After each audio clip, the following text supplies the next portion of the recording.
My Family Thinks I'm Crazy, a podcast where I, your host, try to give you some tips on how you can explain all this weird, wild, crazy conspiracy stuff to the people you love most. Because that's what I've been trying to do for the past 10 years with no success.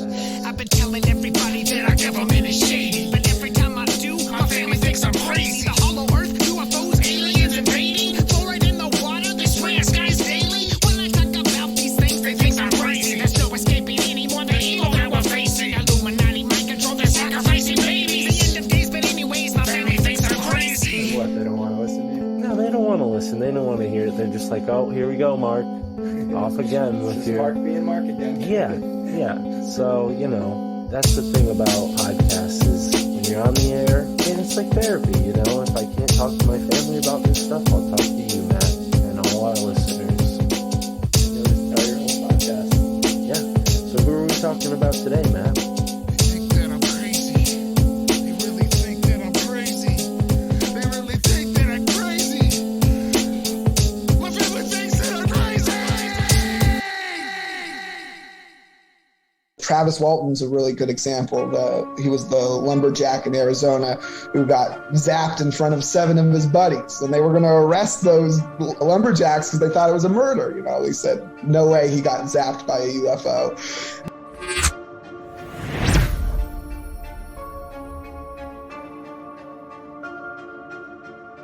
You get those two reactions to other paranormal phenomena, the alien abduction phenomenon, right? People are either terrified, right? They're taken in the middle of the night against their will. It's a horrific experiments, on the genitals and touching the buttholes and all that kind of stuff. And on the flip end, you have your Stephen Greers and other ones who have had these supposed contact experiences, and it's all love, light, and peace and oneness with the universe.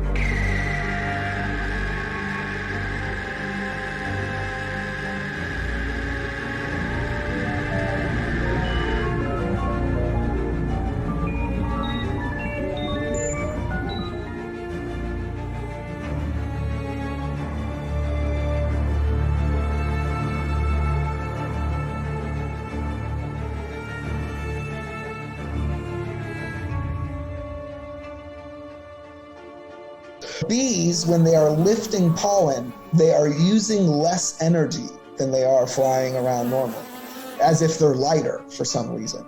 And this is a mystery. No one can figure this out. It remains a mystery to this day. The Nazis absolutely could have discovered that. It seems simple enough. They just discovered bees are anti-gravity, and then they built a big bee. Bada bing, bada boom. Nazi bell, that kind of looks like a thorax with the stinger at the top. Bees can also be used. So in certain heavy exoskeleton-bearing insects, in the panels that cover their wings, he discovered there's this pattern that he recognized should give off CSE energy. And when looking at them under a microscope, he discovered that they would float a little bit before they landed back on the glass. And so he stitched a bunch of these together until he made this block, and when he tapped it, it would float up to the ceiling and gently fly up to the ceiling and gently float back down. With this heavy block. And so he combined a bunch of these blocks until he had this platform. And it was a platform. It looks like a pallet with handlebars, like with a scooter's handlebar. He said that this craft could fly. It would go incredible speeds. It could go up and down, but not only would it fly, it had all of these bizarre side effects that would occur when he operated it.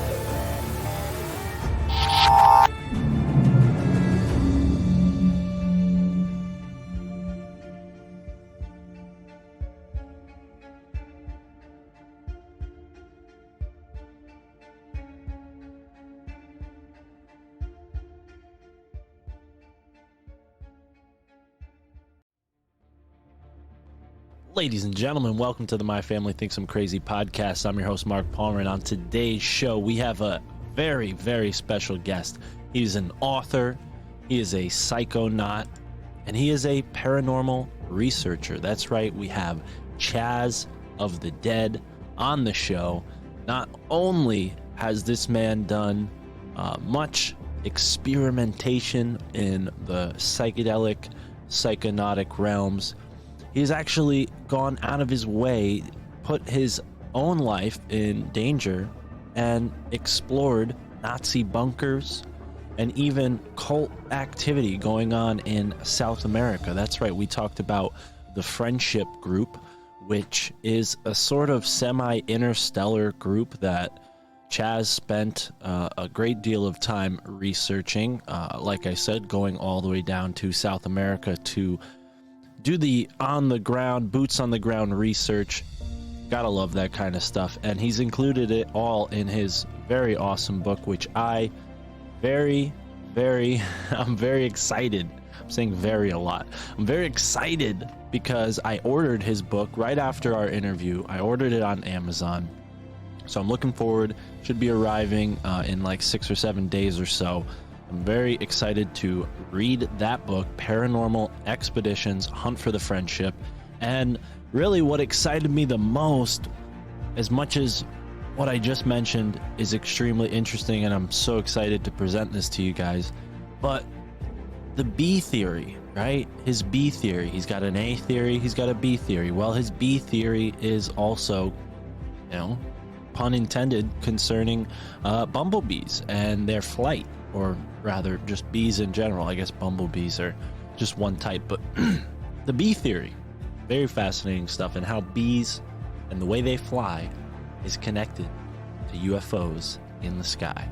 Amazing stuff. Stick around for that. Before we get to that interview, I just got to tell you guys, the best way to support this show is through Patreon right now. Patreon is the best way. It's where I got a lot of folks supporting us monthly, and when you sign up, you get a spirit animal name. That's right, you'll get a spiritual animal name divined by 2 tarot card decks that I have. I pull at random, and it's fun. Everybody seems to vibe with the animal name that they've received, so I'm gonna keep doing it. We've got about 42 patrons now. We just received 3 new signups just in this one day. Really awesome. Thank you guys so much. Shout out to you.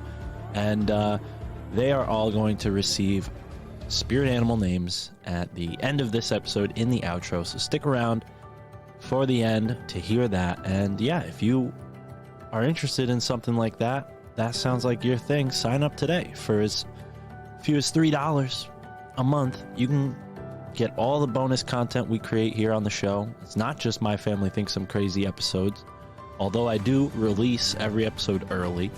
I also put bonus content on the Patreon. We have a bunch of different episodes of me and my old buddies joking around. We have the Library of the Mystagogue series. We have the complete episodes of the Synchro Mystic exploration of the ever-expanding now, which is never really complete.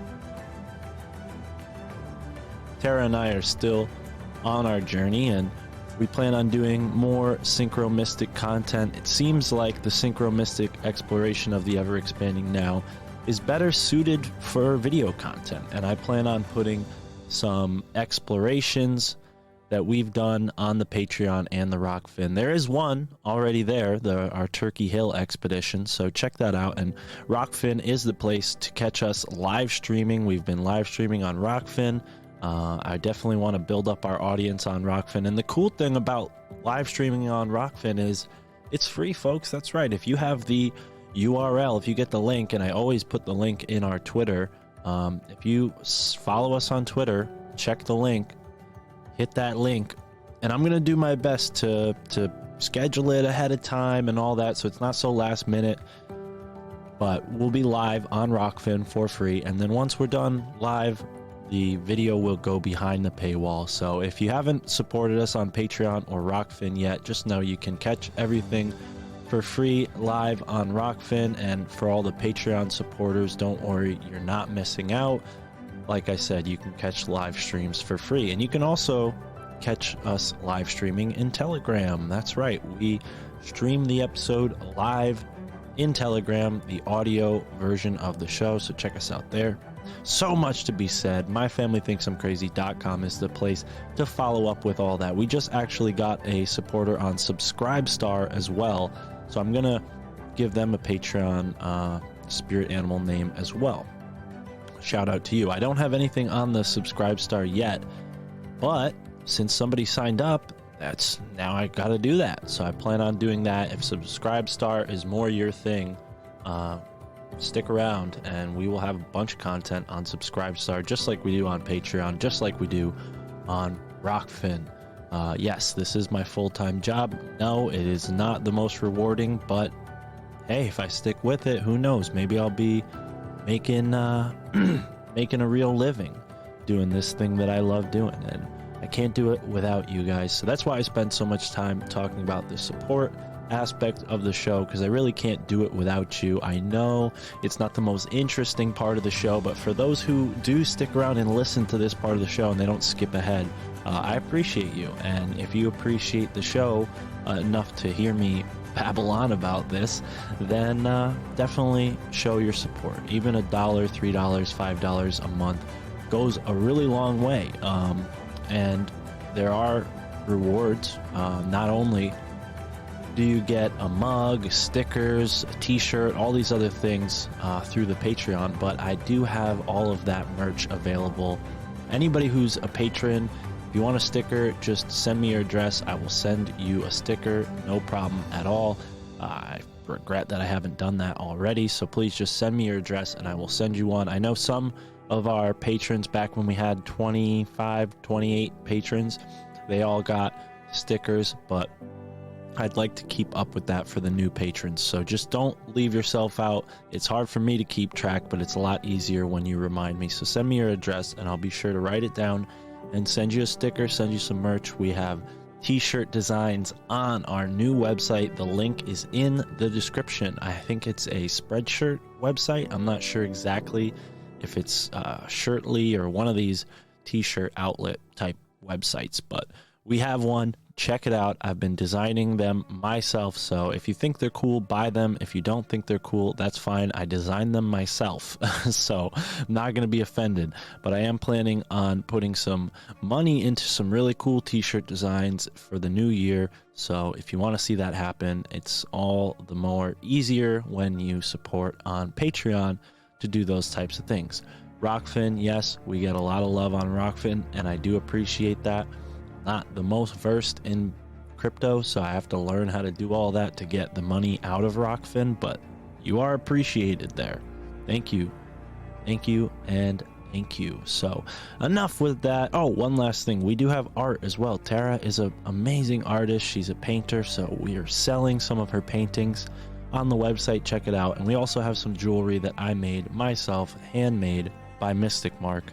That's right, I fancy myself as somewhat of a craftsman, and I build these sort of unique wire wrap crystal pendants. So if that sounds cool to you, check it out. And that's it for the support portion of this intro.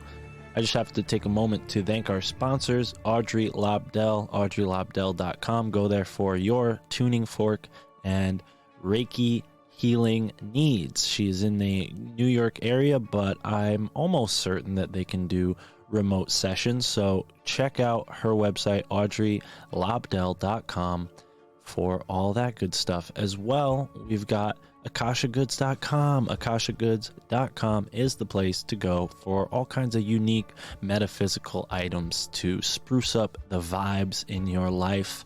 And if you want to spruce things up, maybe do it around spruce trees, elms, cedar, who knows what other trees. I guess it depends on where you live, but if you live in the New York area, you're in luck. Through the Forest Bather will teach you how to forest bathe and maybe even take you along with her for a forest bathing session. So go check her out. All the links are in the episode description. And with that, folks, on to our awesome episode here with Chaz of the Dead. Stick around for an outro where I give some of the patrons spirit animal names and, comment on what's been said in this awesome episode. Well, enough about that. Till then, enjoy Chaz of the Dead. All right. Ladies and gentlemen, welcome to the My Family Thinks I'm Crazy podcast. I'm your host, Mark, and today on the show we have somebody who's traveled the world looking for answers in the realm that I myself have turned to so many times, and I've come out with way more questions than answers. So I'm super excited to speak with this gentleman. Not only does he investigate the paranormal scene in his own backyard, but he's gone abroad to places like South America. And I just learned that just now. I mean, this guy is probably one of the most conversational guests I've ever had. Just in the pre-show, we're already getting into all the different stuff. So Chaz, it's a pleasure to have you here, brother. Introduce yourself to our audience and let us know a little bit about yourself. Oh, thanks for having me. It's great to kind of know research adventure. Latest book, go check it out. It's Paranormal Expeditions: Hunt for the Friendship. It's a case I worked in Chile. It's about UFOs, psychedelics, Nazis, and an expedition to the edge of the world. So if you like any of that stuff, go check it out. It's full of weird stories and my personal investigation as well. So yeah, it's something I've been passionate about ever since I was a kid, and I've been working at it for quite some time now. And I love any chance to get on a show or even just corner someone in a bar and talk about my stuff. I hear that. I mean, I've had definitely some strange conversations that have gone on not long enough for me, but way too long for the person on the other end. And that's why it's a real pleasure to be here and have this podcasting technology so freely available, because it's only made it all the more easier to connect with like-minded folks. So you mentioned being interested in this stuff since you're a kid. When exactly did that start? Did you have a paranormal experience? Were you like me and you found like some odd books? Because I remember Ripley's Believe It or Not. I read that book. I was like, spontaneous combustion, ghosts, UFO, Bigfoot, all of this is real. Like I believed it. There was no or not. Well, it's actually funny that you asked that. I was definitely big into those kind of books. I have a vivid memory of like one of those kid-themed, like early reader books, but it was about the Bermuda Triangle and all the weird things that have gone missing and stuff down there. And that was probably a route. But the main route was an experience. I think like many people who are interested in these topics, that they have some kind of root experience. And for me, I was at a young age, I was sleeping on a bottom bunk, and my brother had moved from that bed to the top bunk. And it had just happened. They just built this bunk bed.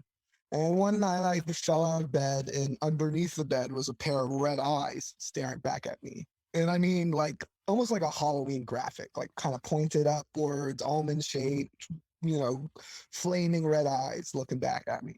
And so I hopped back in bed and put the blanket over my head because I'm, 8 or 9, and that you're safe. That's how you do it. So the next morning comes, and, I'm young, but I'm not dumb. So I'm like, well, there's got to be some kind of electric toy, or I just saw the power light of something, and maybe, something like that's going on. So I'm cleaning out underneath the bed, which of course I'd never done before in my entire life. No kid cleans on their own. And my older brother, he's coming down the ladder from the bunk bed and sees what I'm doing. And he asks me if I had seen the red eyes too. And he had seen them weeks prior when he was sleeping on that bed and had a very similar experience. And that was kind of like, well, dang, shit. That's even the most skeptical, logical explanation is, well, you had a shared dream.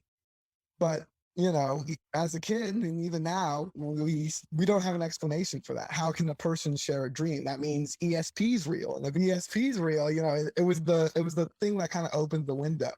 At the very root of it, the most mundane explanation is that something paranormal had happened. And, a shared dream. So that was kind of the kickoff moment where I was like, well, all this stuff's real. Like, I'm going to start looking into it. And it's been a winding, twisting journey from there. But to hear with, psychedelics and UFOs, I've gone a long way from ghost red eyes, but it's quite the journey.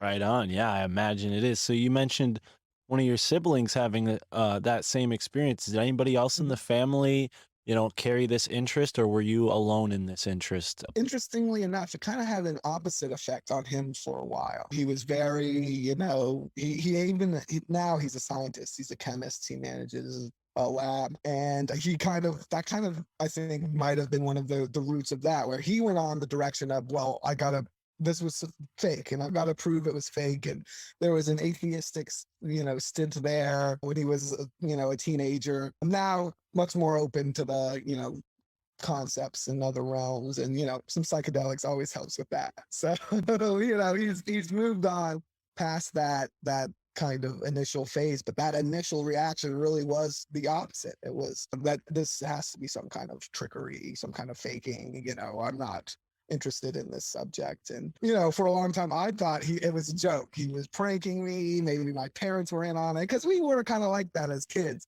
But the best part of pulling a prank off like that is the haha, I got you. And it's never come, no one's ever cracked on that story. So to this day he admits, like, yeah, that was something weird. Wow. So it was a bizarre experience, but it's also not like we lived in a haunted house. That was really a one-off. I can't really think of many other, instances as a kid that something paranormal happened at that location. So it's definitely one of those weird things. It's one of those weird things that, to this day, I still don't really have an answer for that initial experience. Wow. Yeah, I can't say I've had anything quite like that, but there definitely is that odd potential with an experience like that to either send you down a course of like total discovery, or, as you put very eloquently, the opposite, which isn't, a lack of discovery. It's just like a whole nother realm, right? He kind of took the more materialistic, atheistic, as you put it, route for a while there. And yeah, I find it fascinating, the point about psychedelics kind of being the grand leveler, as it is. Like, people can unanimously agree, like, okay, that psychedelic does something. I don't have to personally take it to understand that you're interacting with this strange realm, whereas a paranormal experience doesn't always get the same amount of credit, because it doesn't have like that physical link. Like, you know what I'm saying? Like that materialistic mind, they can explain it away as like, oh, well, it's a chemical reaction in your brain. Well, I'm super glad you brought that up, because that is kind of the direction my research has headed, is investigating the overlap between psychedelic phenomenon and paranormal phenomenon. And they hugely overlap. I mean, they're mirrored experiences in a lot of aspects, including that aspect that we were just talking about, that kind of duality of where I was super interested and my brother was super afraid of it. You get those two reactions to other paranormal phenomena, the alien abduction phenomenon, right? People are either terrified, right? They're taken in the middle of the night against their will. It's a horrific experiments, on the genitals and touching buttholes and all that kind of stuff. And on the flip end, you have your Stephen Greers and other ones who have had these supposed contact experiences, and it's all love, light, and peace and oneness with the universe, which anyone who's taken magic mushrooms knows that feeling. You've had that feeling, thrust upon you. That oneness is consistent in psychedelic phenomenon. And you also have those other people who take psychedelics and it's the most terrifying thing they've ever experienced. And again, it mirrors the reaction people have to paranormal phenomena. And that's where I really do think there's an area of where science overlaps the paranormal, because I do think something is happening chemically in the brain. Something is happening within our own consciousness. But for whatever reason, in that moment when our consciousness is interacting with what we call reality, something else is happening, right? Because you can't look at the paranormal phenomenon and say it's all in your head. Because even on the base levels, we're talking ghostly phenomenon, that door slammed itself, that glass moved on its own. If you're going up to Bigfoot phenomenon, there's footprints, there's hair, there's these weird images that we can't explain. If you go on even further to UFO phenomenon, there's implants and scars left on people. Barney Hill from the infamous Benny and Barney case, he had a ring of pimples around his dick. That's a real physical thing from where they suction cupped him. That something physical happened to him. Yeah, another one that comes to mind is radiation. The guy who got the scars, I think it was, up in Canada. I think he was on the Canadian Shield somewhere up there, and and he was a very famous UFO contactee because he had those like exhaust from the ship, literally burnt his, or at least that's what he explained it as, and left these radiation marks on his skin. And he was wearing clothes too, which was even stranger. His clothes weren't burnt, but his skin was. Right. So you clearly have these in these cases, these famous cases. They're famous because of the physical aspect. But the reason they're discredited is because if you go a little further, the story starts to get crazy.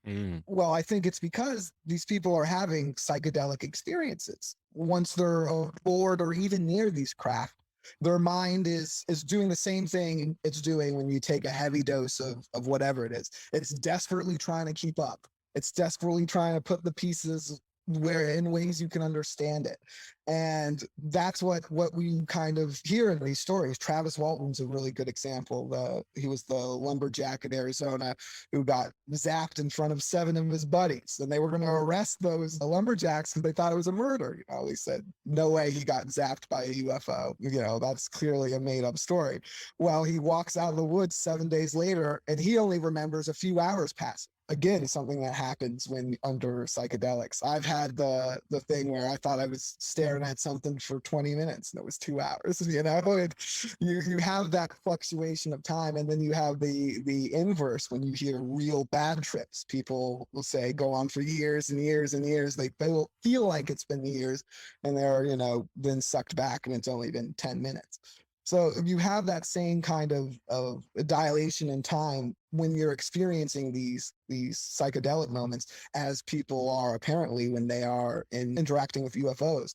Another famous case from South America, one of my favorite cases in the book as well, it's the Corporal Valdez abduction. And it's pretty much the South American equivalent of the Walton case. He was a corporal leading a training mission, and they were on the side of this hill in Chile in the Andes. And they saw a bright light descend on the hill next to them, and they all formed up, and their corporal walked off towards the light, and he disappeared for about 15 minutes. They couldn't find him. He wasn't reacting. Then the light vanished. It blinked away, and they found him laying in the ground, confused and discombobulated. He was terrified. But they all noted that he had stubble. He was cleanly shaven beforehand, but now he had stubble. And his watch was wound forward 7 days. So it was kind of the opposite of the Walton case, where whatever happened to, he was on that ship for much longer. Whatever happened to him physically happened much longer to him, but only him in that area. And again, these weird dilations, these weird effects are something people experience, at least, emotionally and consciously while under psychedelics. And another interesting thing about that case is that they were interviewed right afterwards, and everyone in that party is confused and stammering, and they're not even really sure how many people were supposed to be in their unit. Some of them remember a dog, and some of them don't remember a dog. There's this whole bizarre, all of them just looking at the craft experienced this bizarre fog that kind of fell over their memories and that kind of thing as a side effect, just being near the craft. And so it seems like something to do with this phenomenon. It's not completely separated from us. And it's not to say we are generating it or to go that far, but it has to do something with our consciousness. Our consciousness somehow facilitates these sightings. And that, of course, is reiterated by psychonauts who consistently use substances and interact with entities. They're interacting with a variety of entities, and some of them are surprisingly similar to some of the entities seen in paranormal captures. So this is kind of the avenue where I've parked my seat in the area of research that I've been focused in on. Wow. Yeah. And I mean, consciousness comes to the forefront, but it's so interesting how psychedelics are this really crossroads for so many different amazing open topics that I remember cannabis bringing into my life. And then this website, Erowid, EROWID, I'm sure you're familiar with Erowid, with all of these different experiences. And, at like 17, 18 years old, I would look through the experiences on Erowid and kind of like as if I was shopping, and then I would try to order like kava kava or like mugwort, and it was fun experimenting, but I never quite like broke this threshold, you know. And when you mentioned psychonauts and having, you know, a plethora of entities in which they interact with, I feel like my psychedelic use or my psychedelic experiences, for whatever reason, have been limited to this altered fusion, right? This like my waking reality gets sort of altered, but I don't quite leave it, you know? And I'm curious, you know, what that says about me, but I'm maybe, instead of asking you about me, because I don't know if you're gonna, but like, have you had that experience yourself? Have you broken the threshold? Like, what's your thoughts on this sort of the perception of psychedelics, like where we're actually going? Well, I think where we're at with psychedelics is unfortunate, not only legally in that aspect, but I do think if you examine the scant amount of history that does exist about the subject, that we really lost a science in the Americas when they were colonized, and that science was shamanism, is what we call it today. But it was that, again, that word's like saying magic, but I guess if you look at medieval Europe and the magicians were just mathematicians, that's kind of an accurate comparison. And then these practices, you see the remnants in the Amazon, you know, the most amount of plants in the world, most amount of poisonous plants. But these tribes who have no contact with the outside world know which plants is medicine and which one isn't. And when you ask the shamans, when you ask the healers of these villages, they say the plants tell them. They say we take these substances, we do these rituals, and we talk to the plants. And there's this weird thing we have where we just dismiss that. We're like, oh, it must have been trial and error. That's clearly not true. That couldn't have happened. So we just dismiss that entirely. You wouldn't, but in the same breath, we don't dismiss Newton when he describes gravity, an invisible force that, you know, he can count out with numbers.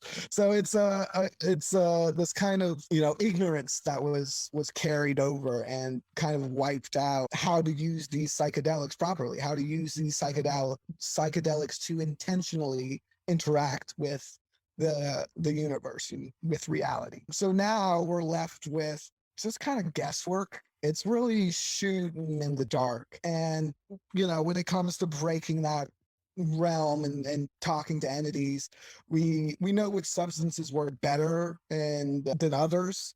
We know some basic things, but we don't we're missing that core understanding that used to exist. And some people say it still exists in certain tribes and stuff like that, but that it all sounds vaguely racist Native American talk. Like, I'm not going to say, you know, one way or the better, though. If you are going to do I haven't done DMT. I'm waiting to go to South America to do it in a more traditional setting. But, you know, there's this effort you can make to try to restore that balance. And I try that as well when I do my psychedelic experiments, when I'm trying to interact with the paranormal. I always make sure to mark my dosage and, you know, the cocktail, if I'm making a tea or whatever it is. And I try to make that and monitor that so we can kind of build that understanding back. But when it comes to doing psychedelic experiments in the paranormal, it's kind of useless to do the super dose blast off mode, you know, because if you've been around someone who's doing that, the interactions are not physical. You're not seeing any that's completely to them. It's only occurring to that individual. So for me to take a DMT rip in a haunted house, it doesn't matter how many ghosts I talk to, because it's not productive. I'm not getting actual results. It's about getting into an altered state, that heightened altered state where there is more paranoia and you're uncomfortable and, you know, your mind's open to bizarre and possibilities and things like that. That seems to be, that little cushion area seems to be where these truly paranormal things occur, where it interacts physically. And even more so for my research and my own experiences, it seems to be even micro doses seem to be more along those lines. And that is from my research. The reason I kind of moved past ghost hunting to start with was because I did my first kind of paranormal psychedelic experiment was to do mushroom teas and Ouija board sessions. And the ghost hunting community was like a huge no. Everyone's like, oh no, demons and Satan and Ouija boards. And I didn't really buy into any of that. I owned this Ouija board a long time. I still have it. I roll my joints on it. But I'd used it a long time and nothing ever happened. It was a hunk of cardboard and a piece of plastic. So I was like, well, let's try to ramp something up. Let's see if I can channel some entities while under psychedelics and using this Ouija board. And so I did, and nothing happened.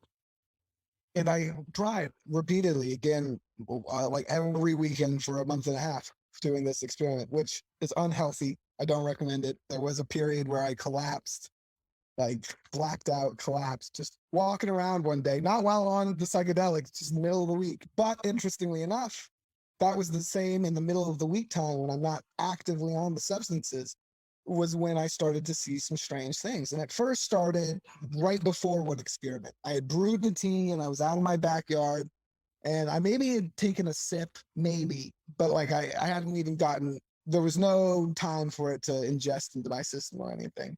And it's sunset in Florida, so the sky's, blue and orange and purple. And I'm watching the chemtrails in the distance being left by the jetliners. And then I see this bright one that's not blinking like the rest of the planes are.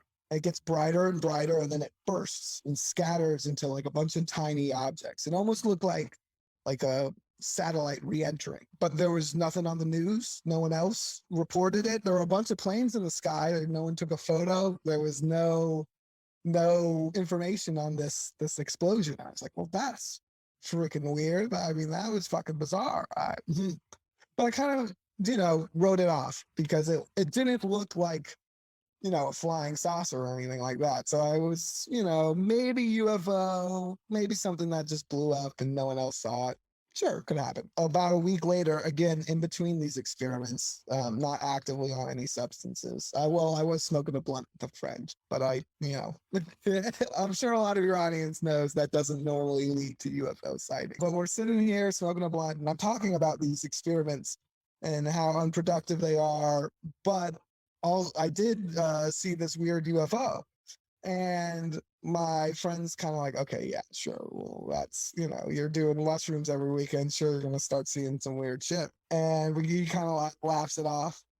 And then we begin to hear this metallic hum. And one of us jokingly says, maybe that's the UFOs now. And almost ironically, that triangle-shaped craft flies right over where we're sitting. It has a light in each corner. It's that classic black triangle UFO that if you're into the subject about, and we can hear it mechanically humming, and it kind of sits there for a second. And I mean, it's right above the trees. Like I could hit it with a baseball if I was standing in the street. It was close, and then it just continued on. And my buddy had never seen anything like that before, and to this day he was like, yeah, that was a UFO. That was the one time.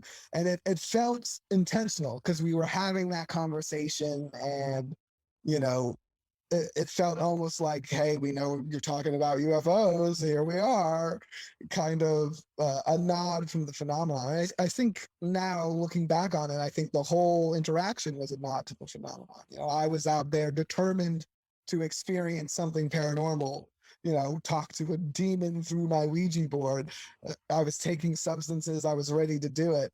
And the phenomenon's like, all right, well, here you go, UFO. What are you going to do with that? And if you follow researchers and their experiences, this is consistent. This happens all the time, where the phenomenon, it goes, when you zig, it zags. It goes in a totally different way.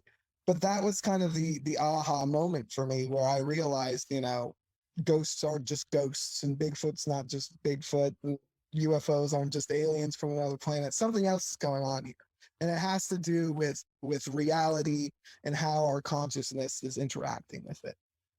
I am on board, man. And I love the way you lay it out. I took a few notes because I didn't want to lose track of this. But what you're bringing to mind right off the bat is like a bioaccumulation. Like you start to accumulate this psilocybin and it integrates somehow with your actual body, your nervous system, and facilitates these consciousness states in a maybe a higher frequency where these beings, these light beings, are vibrating at. I mean, just from what you're saying, that comes to mind. But then this concept too of like dose hunting. First of all, never heard of that before. Love it. Dose hunting. Because I've definitely been on a few dose hunts. And Trademark. and yeah, and I gotta say, one of my dose hunts, I was up on this mountain that, in hindsight, with everything I know now from what I've researched about the local area, is a sacred space, and I was up there and I had this one-on-one encounter with a buck that, if I was a hunter, I would have like talked about this for the rest of my life, like he literally like, Perfect shot. yeah, he literally walked like right up to me and stared me in the eyes. And it's because I was just really in this state of heightened awareness and extremely calm. But, having someone who's Pueblo and kind of was my mentor at that time, he was like, no, brother, that was a spirit animal. Like you met your spirit animal. So that added a level to it for me where, okay, these entities aren't always going to come in the form of like a gray alien or maybe like a Sasquatch, but it's more regular than you think to have these sort of alternate, experiences. Because like I said, like the average hunter doesn't get that close to a buck ever in the woods, but me, I'm just, chilling in yoga pants on top of a rock. And here comes a buck and stares me in the eye for a good 10 minutes, and I don't know how much that says about, my life or anything. And obviously, to your point before, it's like some of these things you just can't convey to other people. Like if you go and have this crazy trip and meet all these, machine elves, it doesn't mean that you just like discovered Those something. experiences are deeply personal. Right. And Exactly. in many cases, that overlaps with the paranormal, especially when it's, a close encounter, when it's third or fourth, probing by the aliens, then it gets to that kind of level where it's a deeply personal experience. But with psychedelics, that is it happens all the time when you're on those forums and you're reading a thing and it's like, yeah, okay, it's kind of weird. I actually have one of those that happened to me recently. I kind of recreated that same experiment as before. I just took the mushrooms flat out that time. I didn't make a tea. And it was a couple of years after the first time I did the Ouija board one. And that time I was kind of more open. I was like, I want to talk to the ultra terrestrials. I want to talk to the whatever entities exist beyond there. I wasn't trying to talk to a ghost or anything. I was just out there looking for communication in a much more kind of open-minded space. And again, I sat on that Ouija board for a while. Nothing happened. But while I'm sitting there, my dog comes up to me and he's got a piece of paper in his mouth. And he does this every once in a while. Like he's not never done it, but I'm sitting there, I'm tripping balls and I got a Ouija board in front of me. I'm trying to talk to entities and he comes out with a paper in his mouth and gives it to me. And I uncrumple the paper and on it is a note my girlfriend had written like a few weeks ago. And she was asking me on the note, how do I get on live with you? Because I was doing a live stream on like Instagram or something. She was like, how do I get on live with you? ? And my dog handed me this right as I was, trying to get on live with the extra ultra terrestrials. And so that was a really weird moment.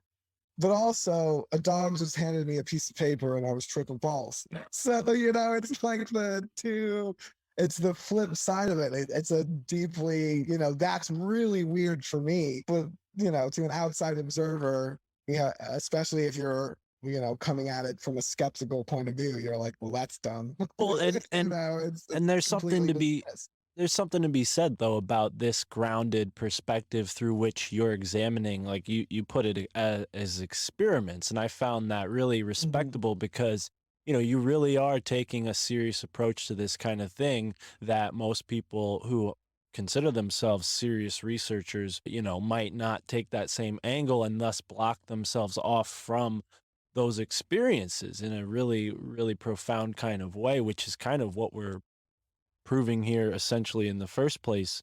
But I want to take it back to another point that kind of came to mind as you were describing what you were describing earlier. And it's this idea that, obviously plants we know are these facilitators of this consciousness. But, as we're alluding to here, there's definitely something more than just a chemical in the plant. And what that starts to make me wonder is how much does the physical landscape play into this? Because we see, obviously, in the tropics, there's going to be more variety of plants, but there's still a psychedelic plants in northern climates in the, outside of the, Siberia, yeah. right. And so you have this sort of magical landscape that it seems like, and again, not to be, vaguely racist here, but certain cultures have a very like deep resonance with their landscape. And you find that those places tend to have these really potent plants, I don't think that's a coincidence.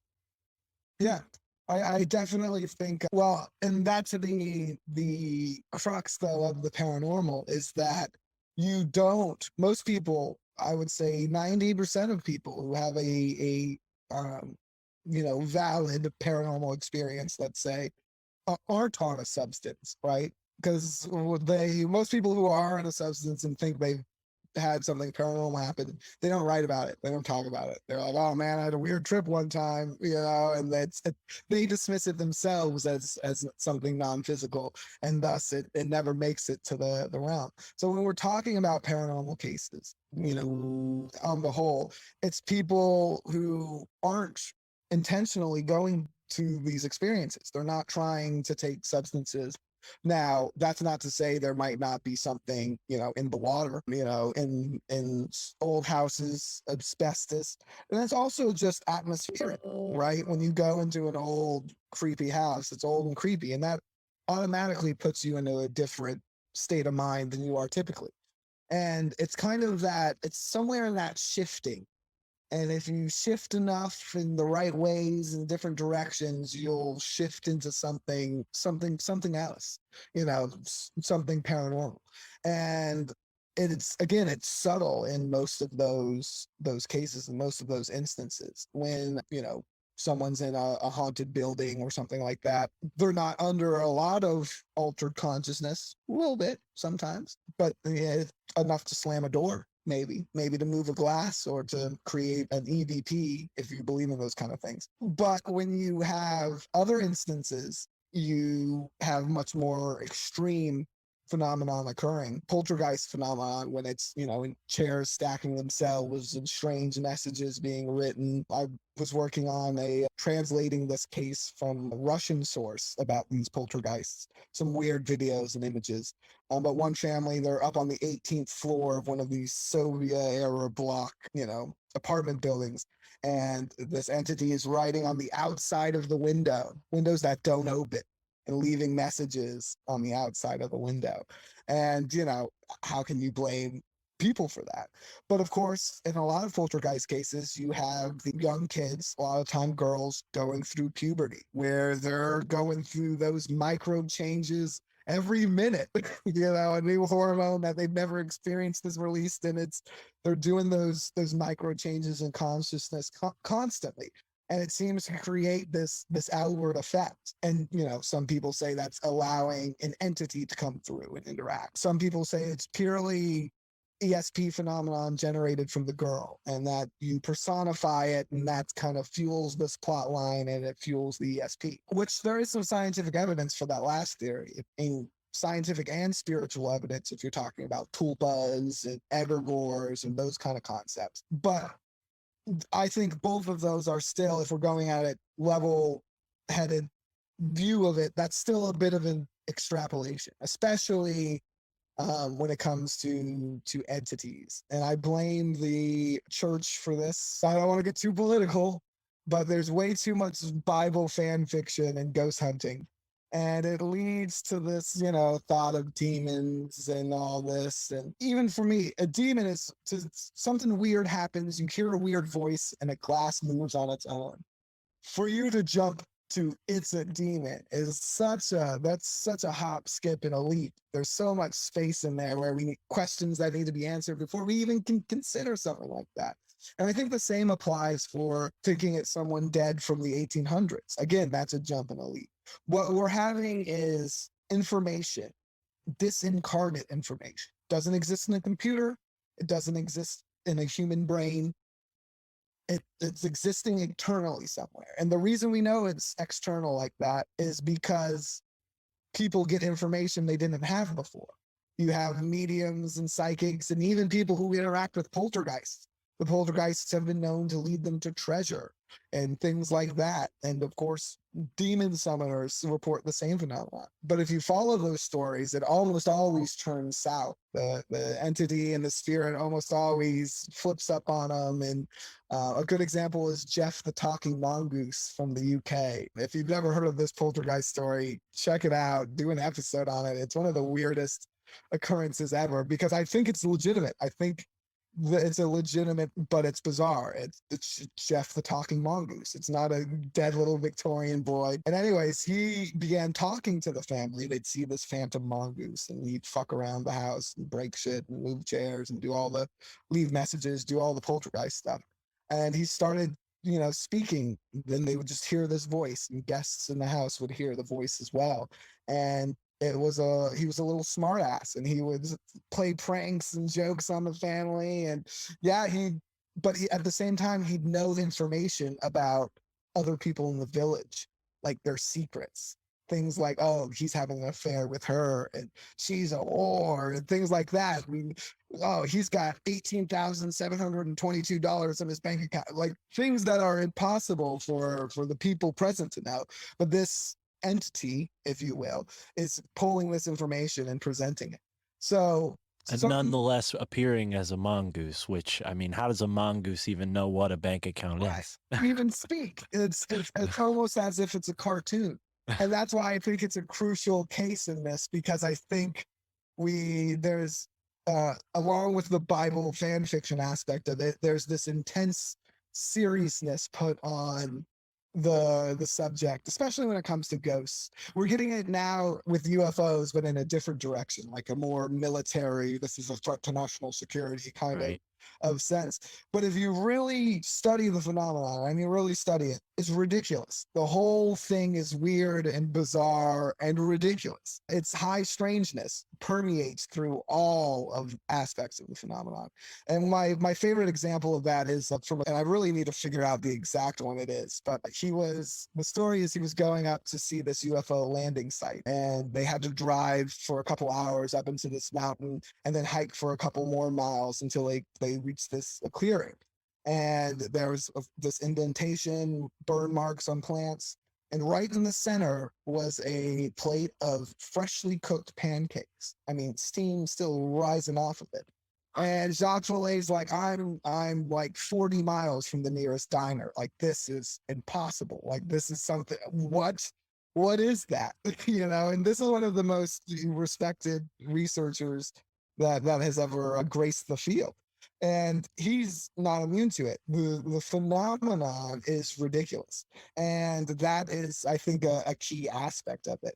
And so I would like to see the shift away from these malicious demon-like entities to tricksters. And this is a kind of a push that's been going on in the community for a while. There's, what's that great book? The Jacques Vallée one, with the masks on the cover. But there's also one called The Trickster and the Paranormal. I'm also biffing on the name of the author. Smoked too many joints. There's this kind of idea out there that's being pushed forward that these entities are tricksters, that they're playing pranks and they're up to no good. And I think that's the approach that needs to be taken with all of these entities, because if you listen to them wholeheartedly, well, we know what happens. Everyone remembers 2012, right? when nothing happened? Well, how many people were convinced they were talking to spirits and angels and demons and all kinds of things that told them, oh yeah, that's the end. You have pastors who do it to this day. Every year there's one who says, this is doomsday. I've zoomed it in. Sell all your things or go into the mothership. It happens all the time. And a lot of these people are fraudsters, and they're in it for, money. But I do think a portion of these people are talking to something, and that something's taking them for a spin, just like Jeff the Talking Mongoose was fucking with that family. And I think that happens to even the most prevalent researchers. I think Stephen Greer's a perfect example of that. Well, part of me thinks he's just in it for the money, because those classes are ridiculous. And they are basic meditation teachings. He's teaching basic meditation, except with a focus on UFOs. And surprise, surprise, people are seeing UFOs. It's basically doing the same thing without having to buy a bag of magic mushrooms and that I did. It's a simple, again, but these things work. It's that altering of consciousness. And so he's either figured that out and he's selling overpriced meditation things, or he actually believes he's in contact with alien entities. And he very well might be in contact with entities, but they're not telling him the truth. They're not, they're saying we're all here for peace, love, and enlightenment, and we need to decentralize the government or they'll never let us make contact. And that's some weird, it's the same weird space communism thing that we've been hearing a long time from these entities. And it's, maybe great in practice, but it's also rich coming from a group of entities who kidnap people in the middle of the night, perform unconsensual sex experiments on them.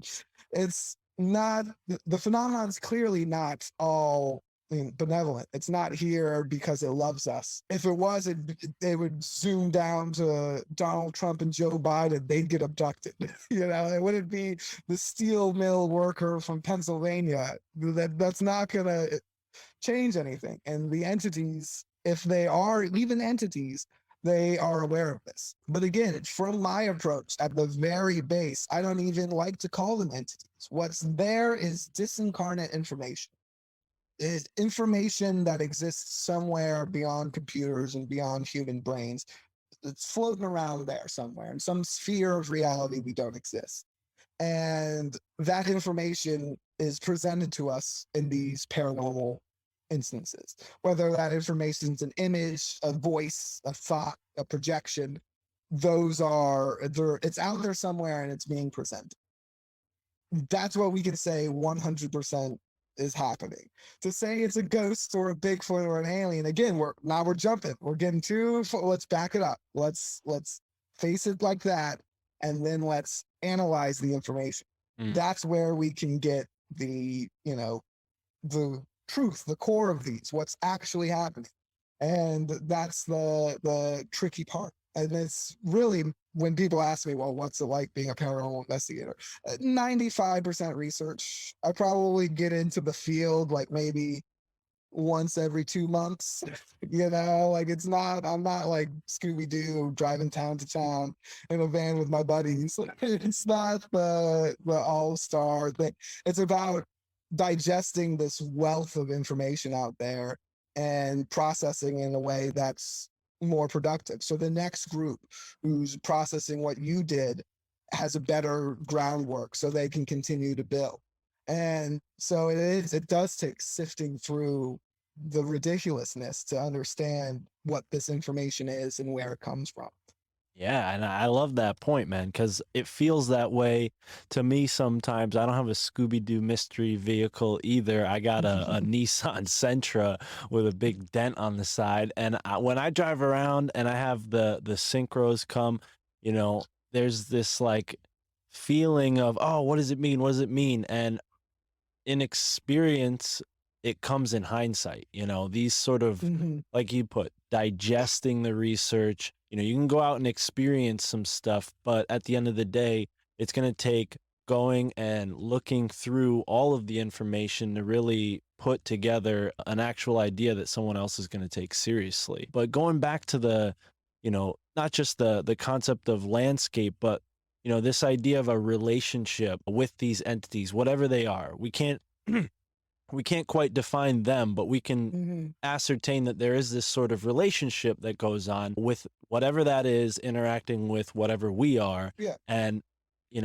what comes to mind is this concept that kind of comes from, again, Native American spirituality, something I've been looking into as it connects to my local area. There's this idea of Habamoko, who's like this, angry spirit who needs to be sort of, beckoned. Like they give him offerings to kind of chill him out, and then obviously there's the almighty consciousness, the God of gods, but there's this sort of respect for the evil entity. And I'm wondering, maybe, in a kind of far out way, if that's what's going on here, where our landscape isn't being respected, it's not being honored the way ancient cultures used to. So these sort of spirits of the land are manifesting in these ways that, our consciousness takes one way or the Mhm. other. UFOs don't usually get connected to one particular area, but I have noticed a gentleman, Walter Bosley, connect them to ley lines. And I wonder, maybe that's the connection we didn't see, is like these, ships are traveling along some kind of energy vortex along the planet Yeah, somehow, I actually just picked up the 37th parallel. I haven't gotten to it yet. Yeah, right on. It's next on my reading list. But I like that book's concept a little more. The ley lines get a little too new agey for me. The problem with them is we're on a globe, so you can draw a straight line from anywhere to anywhere. And so all of the ley line maps I've seen never match up. They're all over the Right. place because people are connecting their Very favorite subjective. spots. Yeah. Yeah, and of course it's a straight line because it's a circle. I'm sorry, flat earthers, it's a circle. So you can just whoop, whoop, whoop. Anyways, but I do there's definitely something to the concept of areas and spaces having these consistent phenomenons. You have the Hudson Valley UFO flap in New York. There's the Gulf Breeze sightings throughout Florida, and then you have the even more localized hotspots. You have Skinwalker Ranch, maybe the most famous one nowadays. But there's other weird little ones. Pascagoula, Mississippi.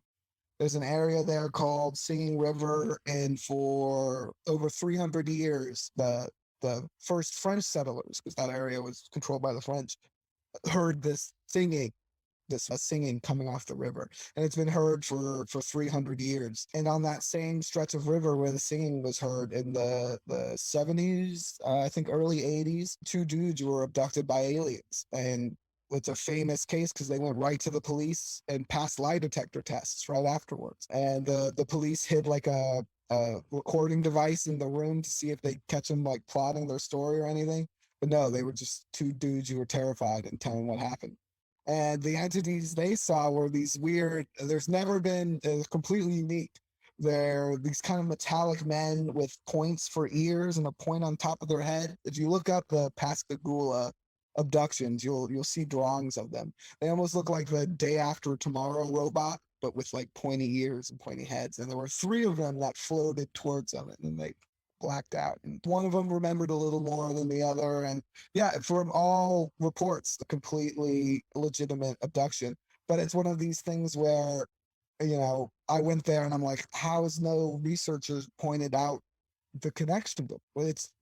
It's not just a coincidence that this same tiny stretch, it's a huge river, but it's only, I think, an 18-mile stretch. That's the Singing River. And it's the same stretch these dudes were abducted on. And so clearly something is going on here that is paranormal. Something in space and time is wonky in that spot for Yeah. whatever reason. And, everyone speculates reasons. I think there's some evidence for certain things. Mainstream science has been pushing the idea that haunted houses are all CO2 poisoning, which I don't entirely disagree. I don't think they're all CO2 poisoning, but I think, again, that's a way to put you in an altered state and you don't really know what's happening. And so, yeah, I think it's probably helping facilitate that interaction, but that doesn't mean something's not occurring physically at those locations. And so there's all kinds of aspects. Electromagnetic fields have a huge role to play. That's one of the ones where I do think the ghost science is kind of close. I don't think they use it right. When I use it, I'm like, yeah, so I don't think they use it properly, but they're kind of close. At least that's a useful tool. I think there's enough evidence to say that, temperature drops in certain things. There are indications that phenomenon is about to occur. You have the Oz factor, which is a common, I think Jenny Randall's a great UK researcher. She termed that saying the Oz factor, and it's the odd, eerie silence that people experience right before they're gonna go to Oz, before something paranormal occurs. And that, again, is consistent in Bigfoot sightings and UFOs and ghost encounters. That's one of those factors. So there are these things we can see, these common threads that are hints at what's occurring. But it's hard to get that big picture. Yeah. Yeah. And I've even heard things like, our, modern technology that now is so much more prevalent than it was even like 20 years ago. The fact that we're all carrying cameras, recording devices on us for the most part, in most areas, these things work and function. Maybe not in remote areas where you don't have service, but you could still work your camera if you have a decent battery life. And I've heard some researchers say that maybe that's a reason why people don't experience what they're hoping to experience when they go out with recording devices, because there is this consciousness aspect to these entities, and they're aware Yeah. of your intentions before you Yeah. even step foot into their domain. I love that you said that, because I do think the thing that repels so when I'm looking at these theories and these ideas, there is one great scientific theory out there that I think really encapsulates these ideas and again, it's staunchly from a scientific perspective. It's not about paranormal investigation or psychedelics, but it's the idea of biocentrism. There's a great book by Dr. Robert Lanza, and he talks about this idea that, it's an idea that's been in philosophy forever. Does a tree fall in the forest? Does it make a sound?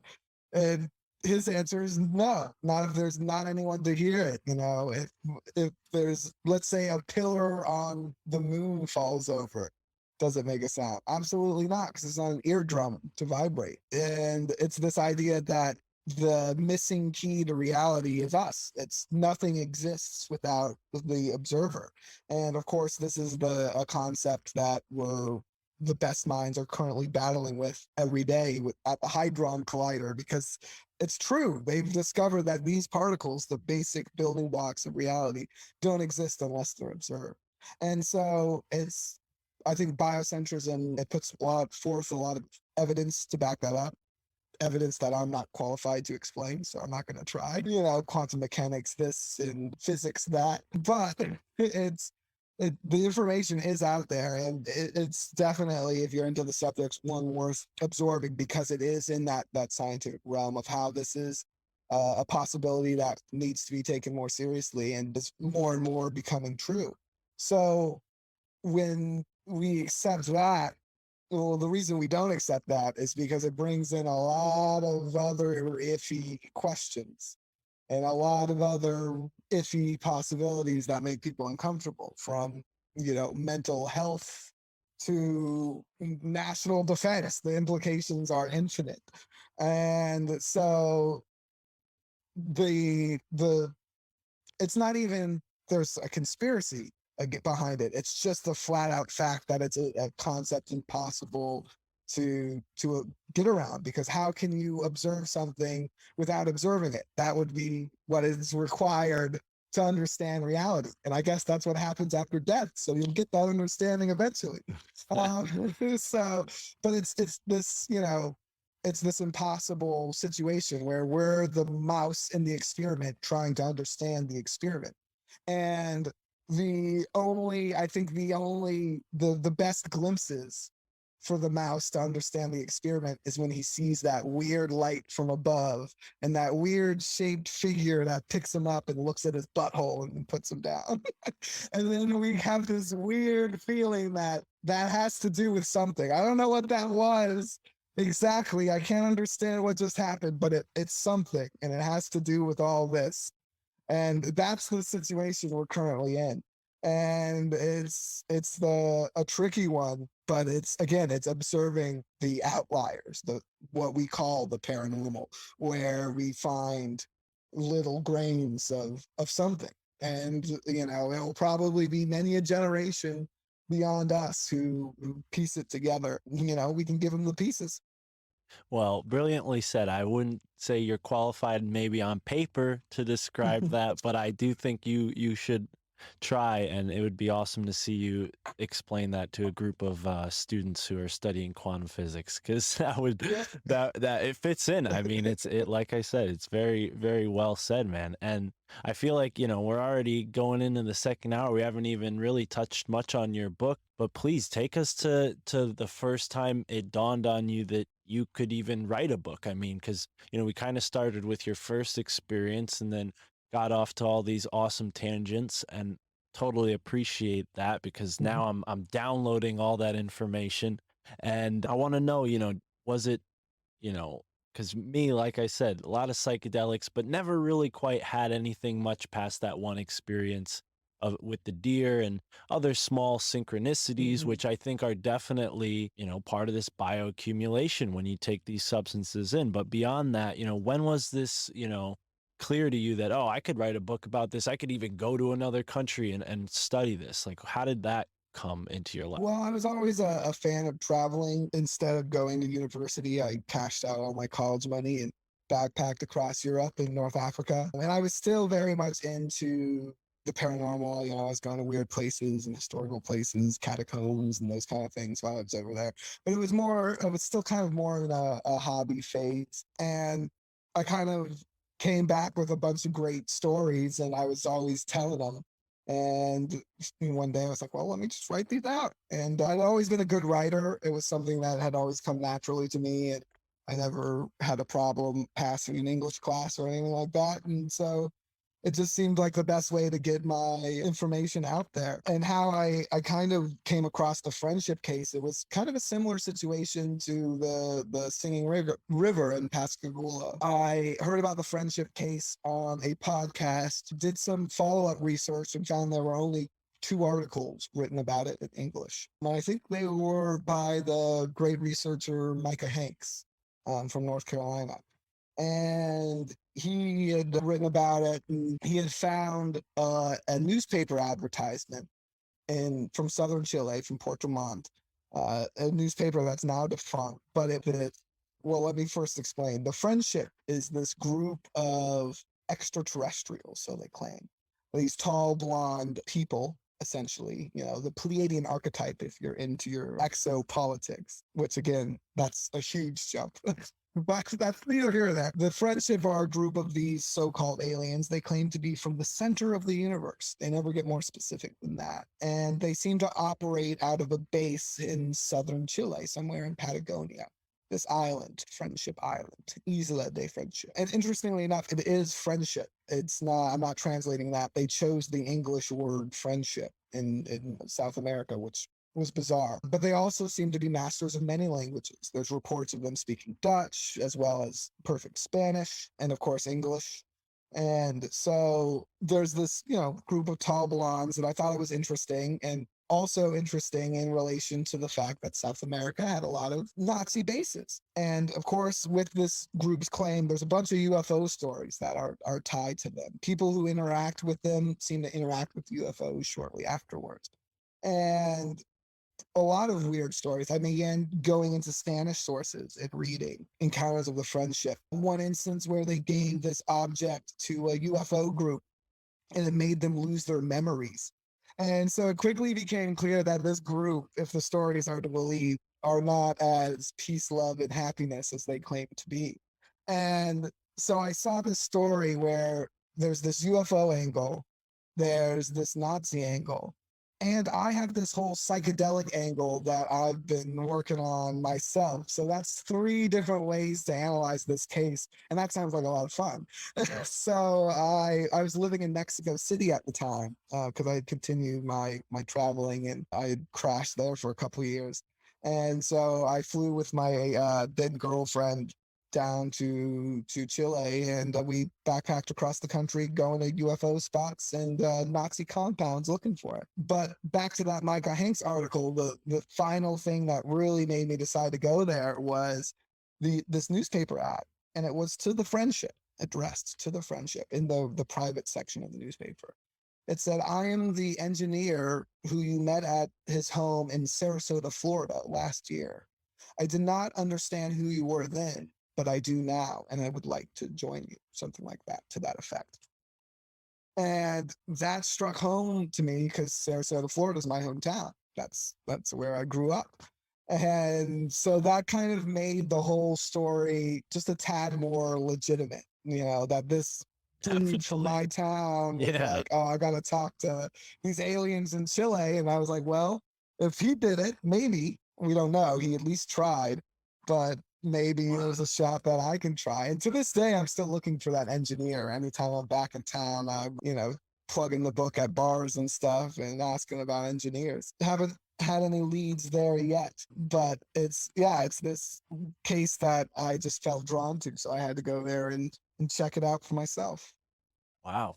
Yeah, man. I mean, before when you were describing this sort of space communism, the idea of Nazis came to mind because, I think I already mentioned him once, Walter Bosley. I've been looking through his work recently, ordered a couple of his books, and that's a big part of his theory. Maybe not Nazis altogether, but, this off-world group, this breakaway civilization that, operates through their own means outside of, mainstream society. And it is very strange that we have, much to your earlier point, all these really bizarre, almost experiments, going on, cattle, humans, all these different, Mhm. strange things happening in these crafts. And then to pin, to make the connection to the Germans, it's not that far fetched. I mean, look what they were doing to people in their camps and whatnot in recorded history. And then Walter shows how there was all this interest in flying ships in the early 1800s with the Germans. And,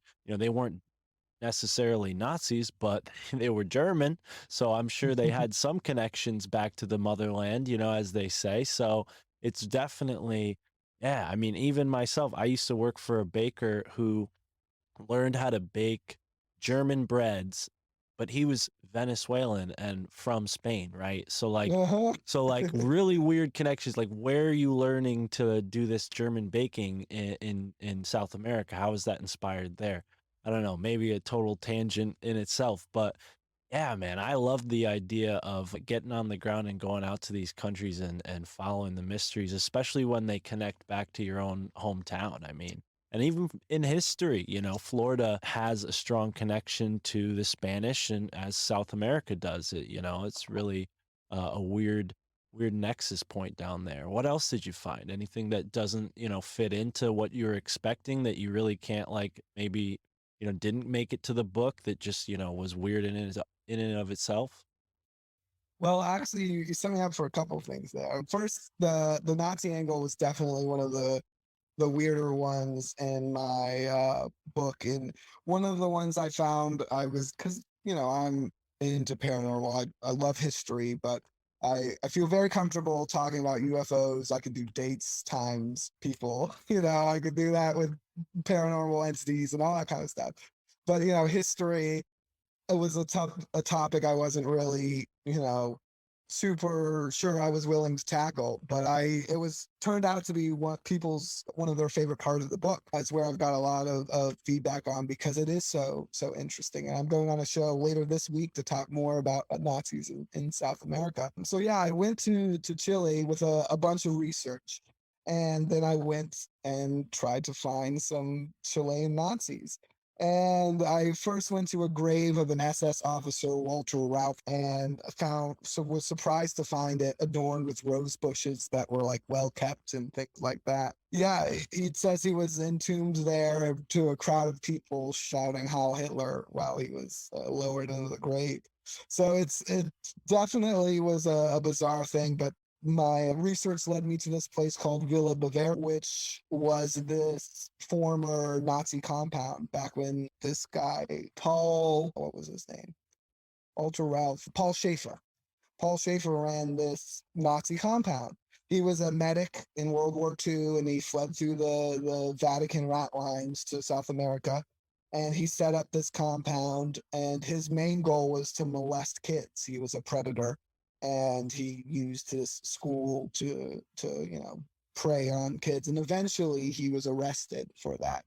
But during the time the colony operated, it was known. It was a known entity to the Chilean government. At the time, Chile was a military dictatorship. It was funded by the CIA. They overthrew, and they had this military dictator. And anytime they wanted someone to disappear, they'd say, "Send them to the Germans," and they would send them to Colonia Dignidad, and they'd disappear. And to this day, there are, I believe, over 250 people who were sent to the colony who have never been found. They're buried out there somewhere and no one knows where. And I went out there because it's kind of been re-themed as this German retreat. And there's some Chilean people working there, to your point of how this dude knew how to make German bread. And there's a whole German restaurant. They serve German food. And it's this weird, almost Black Mirror episode that I found myself walking into. And I spent the night at their hotel and went out in the middle of the night and snooped around to see if there was, any kind of sketchy shit going on, which is probably the closest I've ever gotten to real journalism. But the strangest thing I found was the photo albums of the weddings that they have there. One, I thought it was super creepy that people have their weddings at the Nazi compound where all those people disappeared. But two, the other interesting thing about that was that there were all these military officers getting married there. And so it looked like it kind of seems like they still kind of have that connection on some level with the military. In fact, back in, I think, 2011, 2012, they found a weapons cache buried on the property. And they said, "Oh, no, that's from back then. We had no idea that was there. But, who knows?" And so it was bizarre. And again, this massive fenced-in compound, you've entered it because you pass a fence and you pass the guard tower, and then you continue on into the mountains, and there's this little guard gate, and it's just hundreds of acres of empty land and this tiny, like, weirdly built German village in the middle of it. And it's a weird thing. And when you go further south towards the fjords in Patagonia, you find more German architecture. There were towns that were set up actually before World War II to attract what the Chileans and Argentinians in particular, they called high value immigrants. And they wanted German and Dutch people and Swedish, and they wanted all these white people to come settle. And so they built these kind of German themed settlements, and it worked for a large portion, which is why so many of the Nazis ended up fleeing there, because they had relatives and family members down there. There was a system set up. Yeah. There were German speakers, they could meld into these communities. And some of them did. One of these guys, Walter Ralph, died a free man in Chile when they buried him there. Another guy in Argentina, one of the hot shots, I can't remember his name, one of the top honchos, he was a teacher for decades. And then one day, the Mossad kidnapped him on the street, threw him in a van, flew him illegally back to Israel, and executed him that same night. And it was a huge fiasco for Argentinian-Israeli relations. They still haven't really ever recovered from that, because these governments viewed these people as assets. They were citizens, and they, had done their time as far as the South Americans were concerned. And a lot of them were, valuable. They had technology and secrets and these kinds of things. And perhaps they had strange technology bizarre things that we always theorize that the US captured, or Russia going to that Nazi bell. And I was going to say, who was the author of the book you mentioned? Walter Bosley. Walter Bosley. He is, if he hasn't heard B theory, someone needs to get it to him. Let's get into it. I mean, that's definitely his missing piece. It's his missing piece. help us understand. Before let me wrap up the friendship bit, is that, so if they did have that UFO technology, of course, there's that theory that they went to Antarctica and they hid out in Antarctica. And that theory is based off of, in a large portion, Admiral Carl Donitz, who said that there was, at his Nuremberg trial, that there was an earthly paradise that the Führer has constructed and will continue to rule from there, or something like that.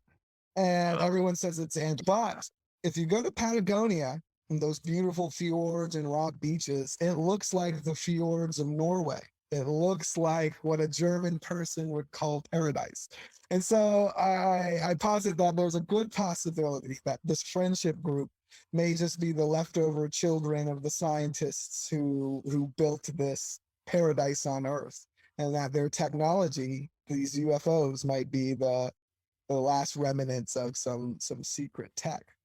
Wow. And this, I don't know if you're aware of this, but it's all kind of coming to mind now because it's so relevant to this. Have you ever heard of this like theory of the North-South Pole kind of like going in on itself? So like what was once at the North Pole comes around and comes out through the South Pole somehow. Yeah. What if, and this is total speculation off the top of the dome right here, right now. What if the Nazis, like, this like theosophical mythos of their homeland, they associate to the far north, and then because they have this maybe esoteric knowledge of the way the Earth works, they were like, oh, well, it's there. It's in Antarctica. Let's go there. I mean, that to me seems like a strange connection. I don't know. Again, totally off the top of the dome. So well, you're good. One day I want to do a whole paranormal expedition to Antarctica to get all into we've had someone on the show who's been to Antarctica. His name's Brad Olson. He's written a couple or several really awesome books. Yeah, I mean, I definitely put you in touch with him, but his books, Modern Esoteric, Beyond Esoteric, and Future Esoteric, all get into this topic really in depth. But when we asked him about Antarctica, he had a very disappointing answer. So I don't know. Well, I mean, I also think it's just an island with a bunch of scientists on it. Right, which is what he told us. So the bubble. But I did get in touch with a bunch of the old scientists who work there, and I kind of uncovered this.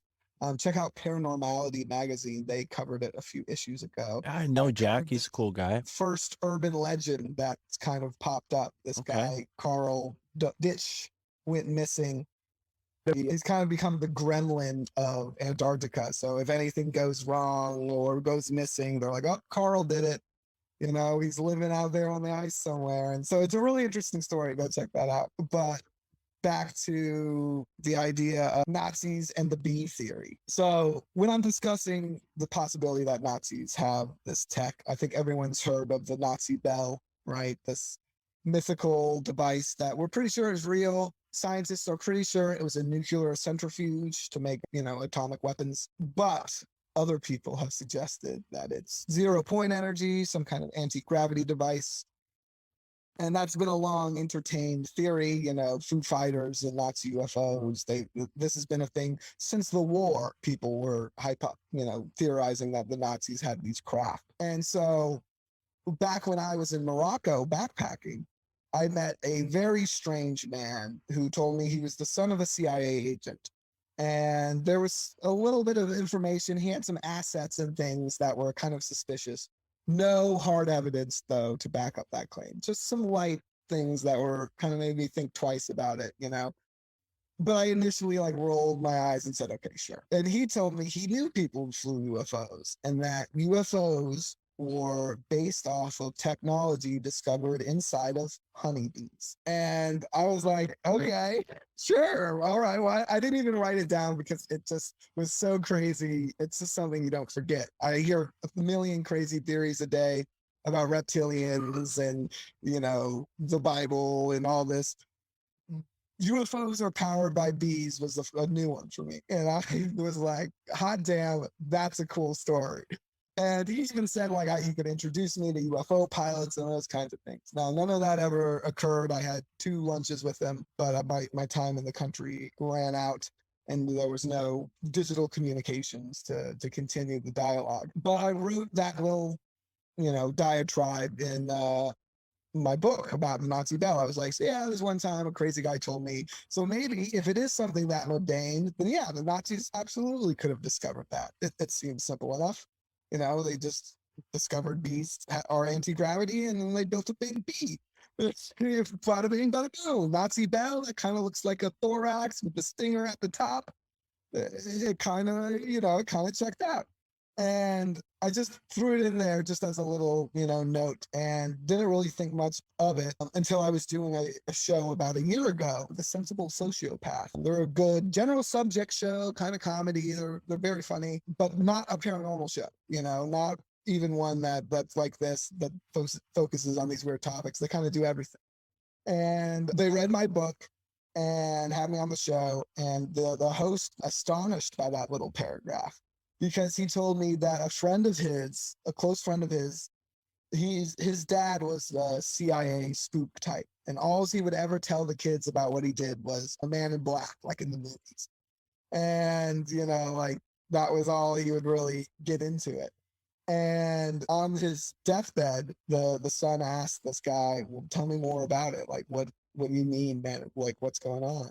And all he would say was, look at the bees. And the 2 of them had thought that had to do with, how bees communicate or something like that, until they read my book. And they were like, well, what the fuck? That's weird.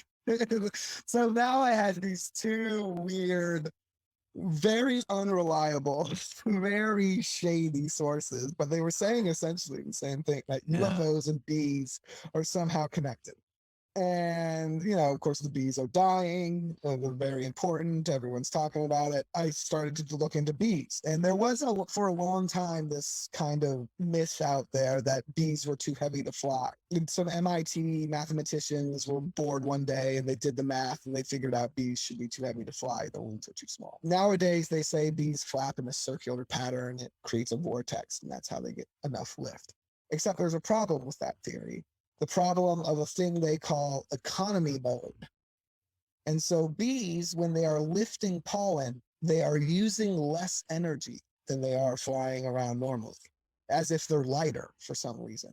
And this is a mystery. No one can figure this out. It remains a mystery to this day. There's scientific studies about it. They measured how fast the bees were breathing to make sure. It's a very weird experiment, but they essentially have this mystery. There's another thing about how their nests are orientated with gravity.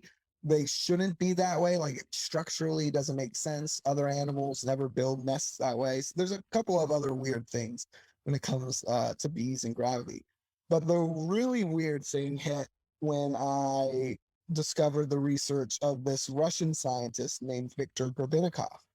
And he was a Russian entomologist, an insect scientist, who wrote near the end of his life, he discovered this thing called CSE, the cavity structure effect. And this is a thing recognized in Russia and many parts of the world. It's a legitimate effect. You can look up, experiments. There's actually, if you have a kid who needs a science fair experiment, do one of these CSE experiments. They're super easy and cheap, and they work. There's weird video, go look them up. But it's anything that has these repeated cavities, like a honeycomb or a wasp nest, gives off a very unique electromagnetic field, one that can move through solid objects without, as much interference. And he displays it by moving a thing inside of a jar. You can just bunch up a bunch of straws and point it at it, and it starts to spin. Like, there's all these weird little experiments. And he later discovered under certain insect wings. He wouldn't say which one in his research because he didn't want these insects to go extinct. Though in his videos, he uses certain, in photos of his research, he's using large scarab beetles. But from what I've heard, bees can also be used. So in certain heavy exoskeleton bearing insects, in the panels that cover their wings, he discovered there's this pattern that he recognized should give off CSE energy. And when looking at them under a microscope, he discovered that they would float a little bit before they landed back on the glass. And so he stitched a bunch of these together until he made this block. And when he tapped it, it would float up to the ceiling and gently fly up to the ceiling and gently float back down. You know, it's this heavy block. And so he combined a bunch of these blocks until he had this platform. And it was a platform. It looks like a pallet with handlebars, like with a scooter's handlebars. There's images of it available. Right. And he said that this craft could fly. It would go incredible speeds. It could go up and down. But not only would it fly, it had all of these bizarre side effects that would occur when he operated it. And that was the thing that really drove the story home for me, was these side effects. They were almost the same as the list of side effects I wrote that are the same between paranormal and psychedelics. He said all of these things, the time dilation, the strange worlds, the poltergeist activity, all of these things occurred when he operated this craft. On his first test, he noted that he flew it around this university town he worked in Siberia. And he noted that all the people on the ground the next day were reporting UFO sightings, but they weren't reporting a little man on a pallet flying around. They were reporting the giant glowing triangle. And as he continued to use the craft, he noted it would always be seen as these glowing geometric shapes and never as a little guy on a platform. And he rattled off, saucer shapes, triangle, tube, cigar shape. And he rattled off the UFO shapes. And he also noted that other UFOs were being seen around the globe the same time he was operating his craft. So he assumed that someone else had discovered this. Multiple other people had discovered this, because there's UFOs all over the place.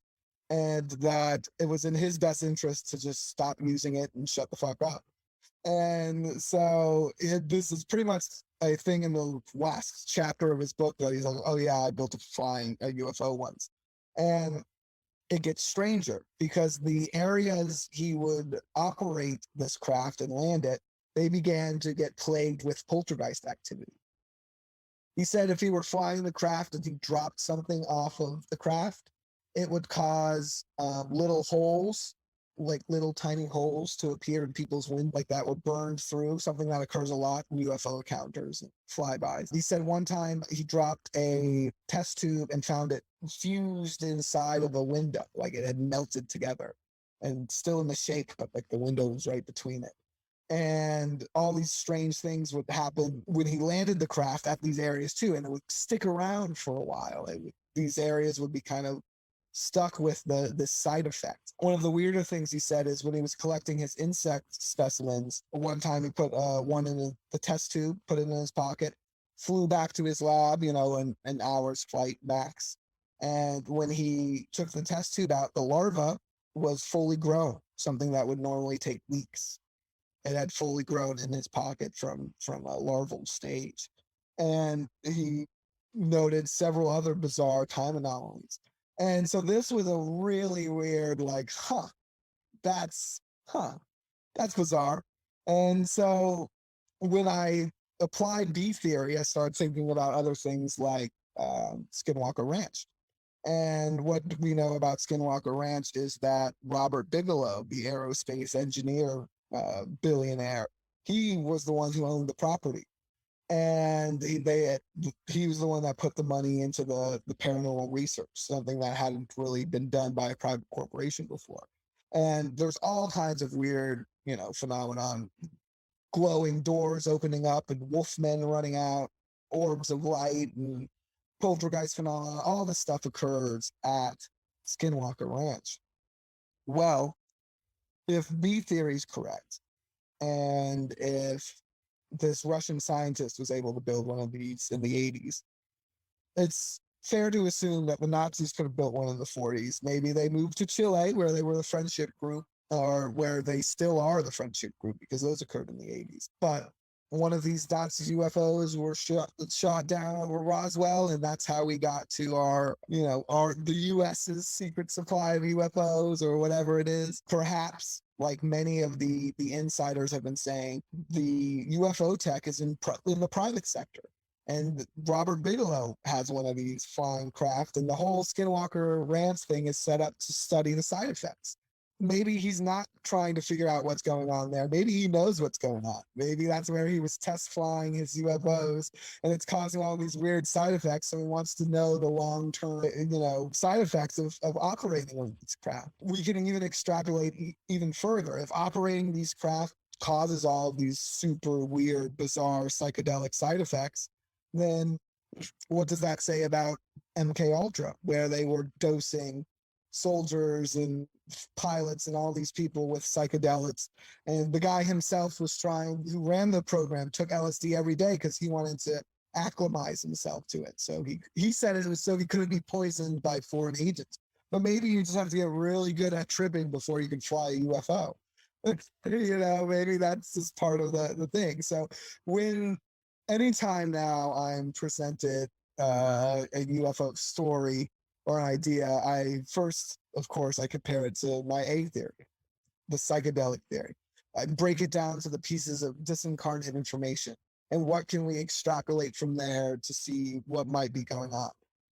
At the same time, I also run it through B theory, where I'm like, is this just the government flying a B-powered psychedelic UFO?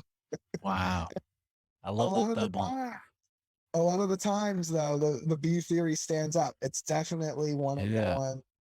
And I also like to point out, if someone's running the stats on which theory presented is most likely true, from extraterrestrial to psychedelic to B theory, I think statistically speaking, we know there's humans, and we know they do weird shit and build secret technology. We know all that happens. We still don't know if there's little men on different planets, and we still don't know if reality really is a psychedelic experience. We can't say those for sure, but we can say the first three things for sure. So technically, B theory for a lot of people would be A theory, because it stands up. It's a theory that it has wings. I love it, man. The concept of how the bees fly, and the fact that when they have pollen on them, they're actually in economy mode. I find that really fascinating, because what comes to mind is maybe the surface area, or maybe the vibration. I mean, so many things that are totally out of my realm. Have you looked into Zeppelins at all, and this sort of thing, like with the bells? And because I've heard some talk of bells being used or utilized in those early flying machines as well.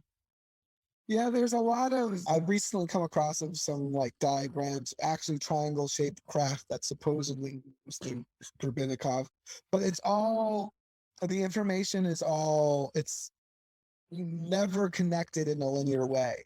Like, it never really matches up. It's kind of someone like, I've got these blueprints, and then I've got this thing and this thing and this thing. And I'm like, those don't really connect, other than they look cool. Like, it's a really difficult thing to decipher. There's also videos out there of people flying around on these little craft that look kind of like Grebennikov's craft, but with walls. And it's these, like, the video says it's Russian soldiers, but I found another video, and it's a lot of the same footage, and it includes a diagram of an engine, like a very typical kind of helicopter engine that's in the floor of that craft. So there's a lot. It's like always with this field and these subjects, it's always a battle of deciphering which information is valid and true. And then, of course, a lot of it gets really technical. Again, it gets into that almost engineering phase, where, again, I'm unqualified to say whether that's legit or bullshit. I don't know. I have no idea. That's math. It definitely looks like math, but I can't say for sure the logistics of it.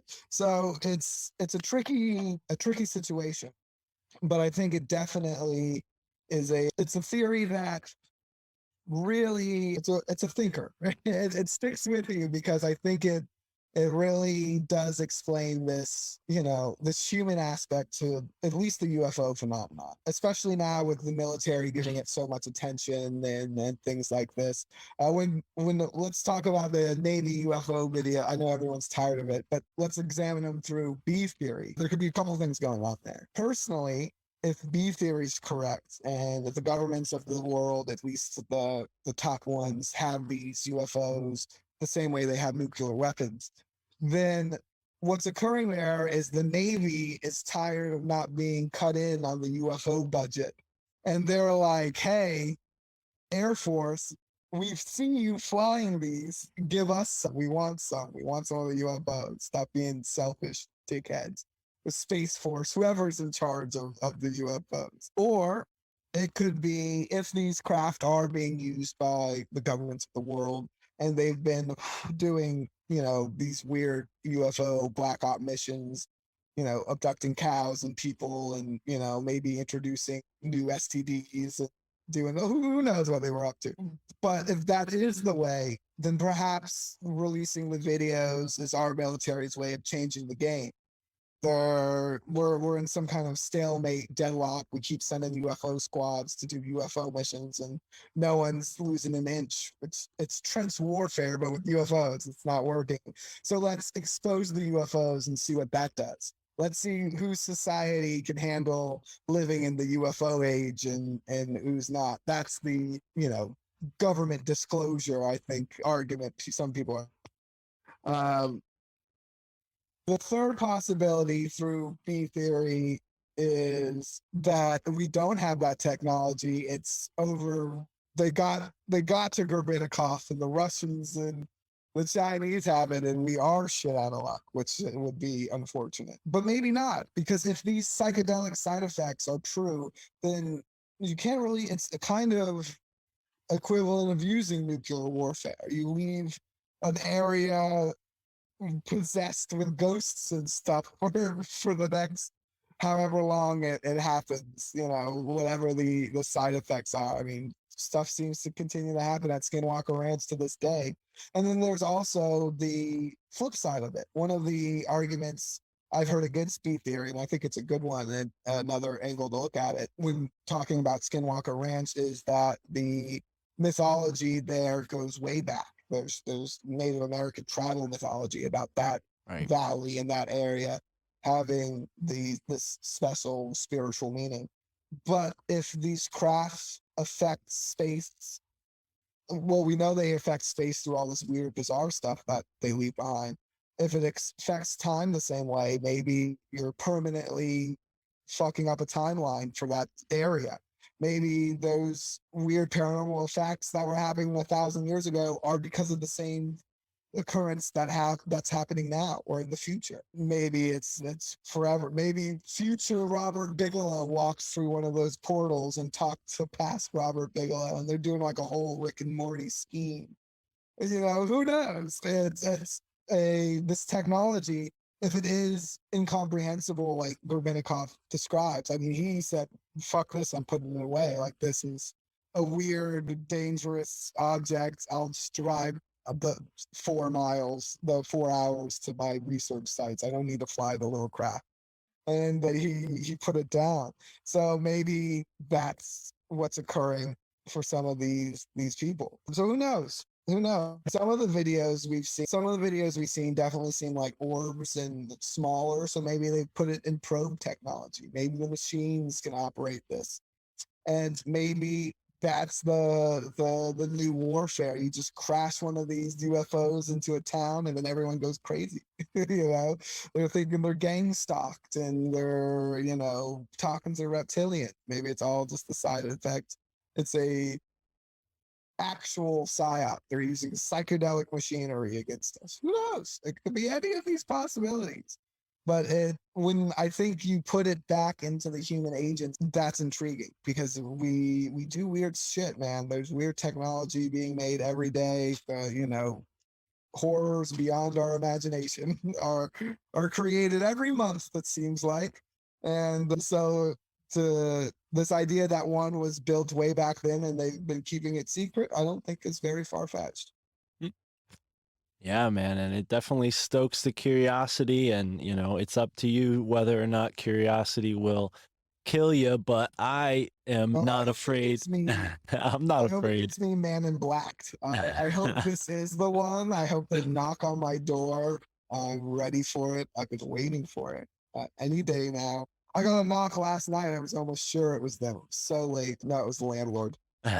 But anyways, I'm telling you, if this is true, they've got to shut me up about it eventually. I've been talking about this all over the place. Well, This eventually is going to get to the Pentagon.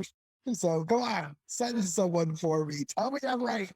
well, all I can hope to send is people to buy your book, and I know one person, me, who's going to be ordering the book as soon as we're done here because I'm fascinated. So tell the listeners where they can follow up with you, bro, and how they can get that book because I need those details, and I will follow up on that promise right now.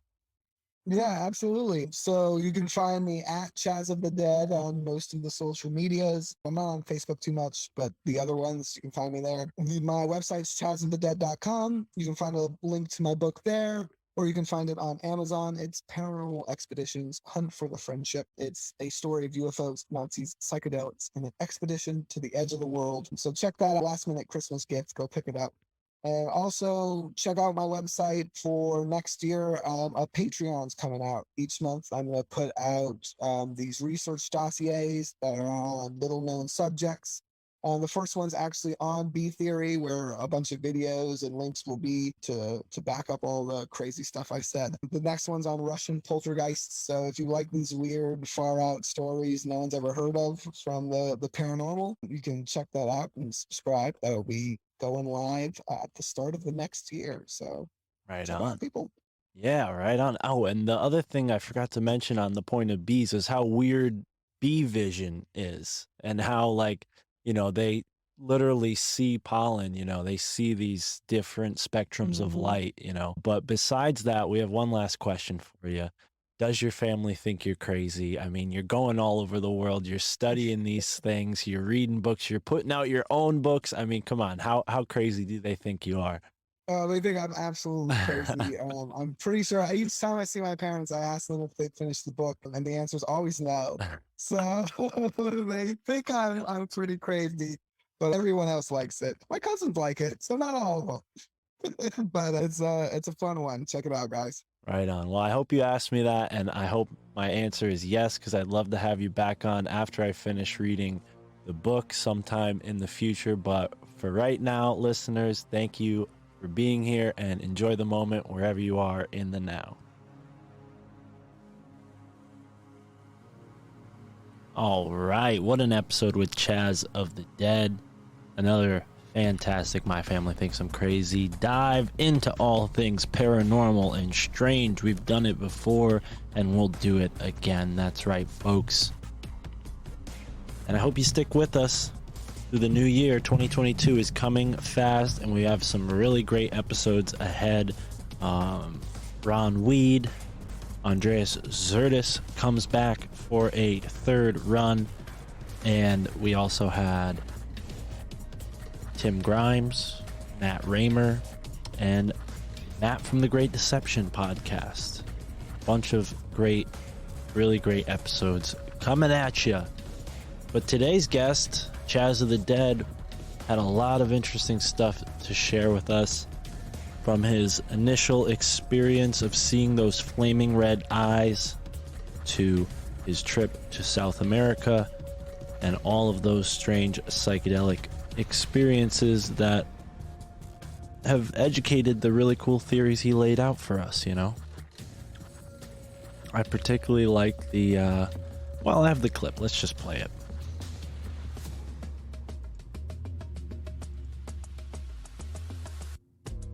People are either terrified, right? They're taken in the middle of the night against their will. It's a horrific experiments, on the genitals and touching the buttholes and all that kind of stuff. And on the flip end, you have your Stephen Greers and other ones who have had these supposed contact experiences, and it's all love, light, and peace and oneness with the universe, which anyone who's taken magic mushrooms knows that feeling. Our consciousness somehow facilitates these sightings. And that, of course, is reiterated by psychonauts who consistently use substances and interact with entities. They're interacting with a variety of entities, and some of them are surprisingly similar to some of the entities seen in paranormal encounters. So this is kind of the avenue where I've parked my seat in the area of research that I've been focused in on. And I loved that part of it, and that's why I do have a lot of caution and apprehension when it comes to talking about psychedelics on the show. Not that I don't take them myself from time to time, but I definitely wouldn't want to inspire someone to have an experience that they weren't prepared for. And Chaz lays it out in a really unique way. Like I said towards the end there, I told him I would buy his book, and I did. It's on the way. It will be here in about 7 or 8 days, and I plan on reading it and having Chaz back on the show for maybe a more in-depth interview, touching on some of the more interesting things that maybe I'll find in his book. Who knows? I definitely have said it already. It's my goal to do more interviews like that, where I've read the author's book ahead of time and I'm very prepared. And I hope that one day the show will be worth it for you to support, because I know there's a lot of listeners out there who still have not joined us on the Patreon and shown us some support there, because we can't do it without the support. And in honor of our newest patrons and supporters, we're going to give out some spirit animal names. That's right. Not only do we have 3 new patrons, but we also have a new supporter on Subscribestar. Shout out to you. Now, I think Subscribestar is a little anonymous or something. I don't know. Or maybe this person's username is just anonymous, but they're going to be known as Subscribestar subscriber number 0, because they are the first one. And who knows, maybe we'll go straight all the way over to Subscribestar and leave Patreon behind, but I don't know yet. I like Patreon right now. They haven't kicked me off. I'm not that big yet. But I think by the time we do, if we ever reach that level, we'll find something else, because Patreon doesn't seem to be in line with what we talk about on the show, and that's fine. That's fine. But for now, we're here. We have some spirit animal names to give out. So I've shuffled the deck, and I'm going to pick these ahead of time to save time. So we're just going to line them up and then read them off. All right, so our first name we're giving out, like I said, for supporter 0 on Subscribestar, you are the Painted Fish. Very cool. You got the fish card and the painted face card, which represents self-expression. Welcome to the family, Painted Fish. Next up is our patron, one of the newest patrons on Patreon. Their name is Kimberly. Shout out to you, Kimberly. You are the Victorious Raccoon. You got the Counting Coup card, which represents victory, and you got the raccoon card. So you are the Victorious Raccoon. Welcome to the family, Kimberly. Next up is Brian. Brian left us a really nice message on the pod inbox. We still have the pod inbox. Go over to podinbox.com and leave us a message there. I think in the new year, I will not be using the pod inbox anymore. I think I found a free alternative. So stay tuned for that. But Brian left us a very nice message. He said, "You played my message on your podcast." Yes, I did. He says he loves the show and he loves your handbook for the apocalypse that I do with Mike Wan. Thank you very much, Brian. He has a love for history and the truth, and he feels that finding our podcast via Mike and the Higher Side Chats has been a synchronistic journey to search the mysteries of his area. He recently visited a shaman in his area, and it opened a world of enlightenment. He found out that his spirit animal is the eagle and the buffalo, and his companion animal is the wolf.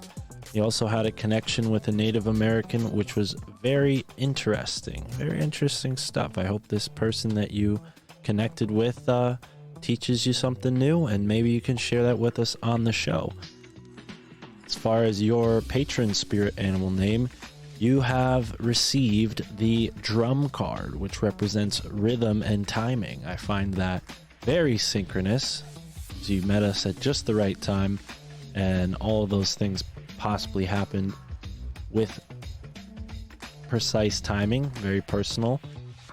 You got the dragon card, so you are the rhythmic dragon. Very cool, Brian. Welcome to the family. We appreciate you. And last but not least, our newest patron is Justin. Justin, thank you for joining us. And your spirit animal name, so we have the Southern Shield card and the Zebra card. The Southern Shield represents innocence and the inner child. So you are the innocent zebra. Welcome to the family.